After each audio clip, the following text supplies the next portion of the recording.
इस भागवत के 10 विषय हैं।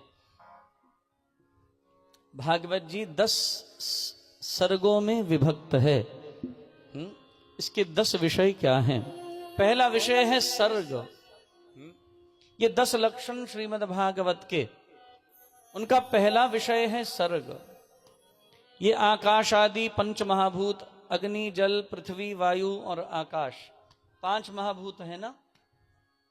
ये जो 5 महाभूत हैं, 5 तन्मात्राएं हैं, 11 इंद्रियां हैं, महत और अहंकार, इनकी उत्पत्ति कैसे हुई उसको कहा गया सर्ग।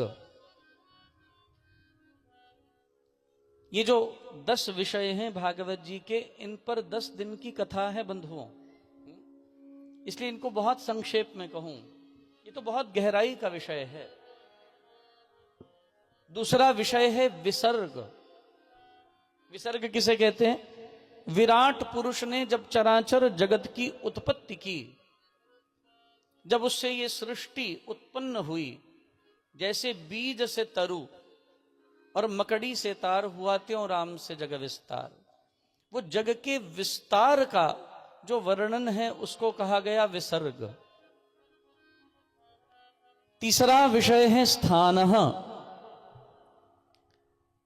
भगवान के उत्कर्ष का स्थान वैकुंठ माना गया है, और जो वैकुंठ है उसी को कहा गया स्थान। 5वां विषय है उतिहि, उतयः। हम लोग कर्म की वासना से नूतन कर्मों का निर्माण करते हैं। हम वासना से ग्रस्त होकर अच्छे और बुरे कर्म करते हैं और फिर अपने ही कर्म के जाल में फंस जाते हैं, उसी को कहा गया उति।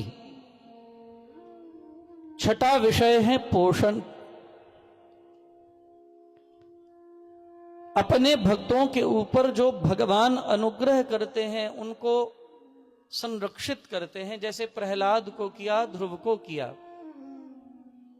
उसको कहा गया पोषण। 6ठा विषय है मनवंतर। मनवंतर शब्द का अर्थ है भगवान के जो अनुग्रहित मनवंतर थे। मनवंतरों की गणना आई, उनके जो अनुग्रहित मनवंतर थे, उनके अधीशों का जो धर्म था, जो उनके अधीशों के कृत्य थे, उनकी कथा मनवंतरों में आई। जो मनु के धर्म का विश्लेषण करे, मनु के कृत्य समझाए। हम कौन से मनु के काल में जी रहे हैं, किसको खबर है? भागवत जी में आया वर्णन, देवी भागवत में भी आया। हम किस मनु के शासन में हैं इस समय? रेवती नक्षत्र का जो पुत्र था, जिसने 5 बार श्रीमद् देवी भागवत का श्रवण किया, पंचम पुराण को 5 बार सुना, उसका नाम पड़ा रैवत। हम उस मनु के अधीन हैं। इस वक्त का जो अधीश है वो रैवत मनु है। हम उसी के अधीन इस समय, उसी की कथा को मनवंतर कहा गया। 7वां विषय है अणुकथा। भगवान के अवतार, उनके चरित्र और उनके अनुगामी भक्तों की जो सतकथाएं हैं। भगवान के चरित्र, नरसिंह का चरित्र और उनका भक्त प्रहलाद, उसका कथन। भगवान का ही कथन होता है कथा में नहीं। अत्रः सर्गौ विसर्गश्चः स्थानं पोषणं ऊतयः मनवंतरेनु ईशाणुकथा।